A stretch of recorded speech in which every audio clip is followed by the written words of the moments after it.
क्या कभी आपने सोचा है स्पॉटिफाई को कैसे पता चलता है कि कौन सा गाना आपके मूड से मैच करता है, या नेटफ्लिक्स को कैसे पता चलता है कि आपको एग्जैक्टली कौन सी मूवी ही रेकमेंड करनी है, अमेजॉन को कैसे पता चलता है कि आप इस प्रोडक्ट के साथ ये प्रोडक्ट ही खरीदोगे। ये सब नॉर्मल डेटाबेस से पॉसिबल नहीं है, इसके पीछे है vector databases. So welcome to episode 3 of our series AI 60 where we break down powerful AI concepts in just 60 seconds. So let's get started. पहले समझो नॉर्मल डेटाबेस क्या करता है। तो तुम उससे पूछते हो कि मुझे राज नाम का यूजर ढूंढ के दे, तो तुम्हें एग्जैक्टली राज नाम का यूजर ढूंढ के देगा। अगर तुम उससे पूछते हो मुझे मेरे जैसा यूजर ढूंढ के दे, वो इसे समझ नहीं पाएगा। नॉर्मल डेटाबेस मीनिंग्स नहीं समझ पाता है, वो सिर्फ एग्जैक्ट वर्ड्स को समझता है। मीनिंग्स वेक्टर डेटाबेसेस समझते हैं। हर चीज को वो एक नंबर्स की लिस्ट में कन्वर्ट करता है, जिसे हम कहते हैं वेक्टर। जो चीजें मीनिंग में सिमिलर है उनके वेक्टर्स भी मैथमेटिकली क्लोज होते हैं एक दूसरे से। एक सिंपल एग्जांपल से समझते हैं। King, queen, man, women 4 words है और वेक्टर डेटाबेस में ये 4 अलग अलग नंबर्स की लिस्ट है। किंग और क्वीन के वेक्टर्स आसपास में होंगे क्योंकि ये दोनों रॉयल्टी को रिप्रेजेंट करते हैं। किंग और मैन के वेक्टर्स आसपास में होंगे क्योंकि ये दोनों मेल है। बट किंग और पिज्जा के वेक्टर्स काफी दूर होंगे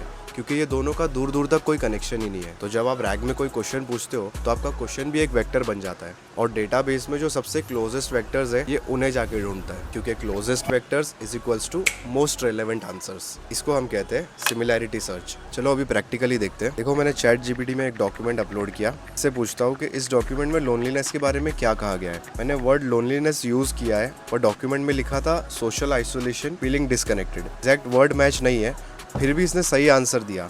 क्यों? क्योंकि वेक्टर डेटाबेस ने जाना कि लोनलीनेस, सोशल आइसोलेशन और डिस्कनेक्टेड ये तीनों का मीनिंग सिमिलर ही है, इसलिए उनके वेक्टर्स भी क्लोज थे, तो रेलेवेंट कंटेंट रिट्रीव हो गया। नॉर्मल डेटाबेस में ये पॉसिबल ही नहीं हो पाता था। तो vector database is equals to meaning समझने वाला डेटाबेस। एग्जैक्ट वर्ड्स नहीं, सिमिलर मीनिंग्स को ढूंढता है। इसलिए स्पॉटिफाई तुम्हारा मूड समझ जाता है और रैग सही डॉक्यूमेंट्स रिट्रीव करके दे देता है। पर ये वेक्टर्स आते कहाँ से, कौन सा मॉडल इन्हें बनाता है, ये हम जानेंगे हमारे नेक्स्ट एपिसोड में, विच इज एम्बेडिंग्स। तब तक के सीखते रहिए AI, इससे पहले कि AI आपको सीख ले।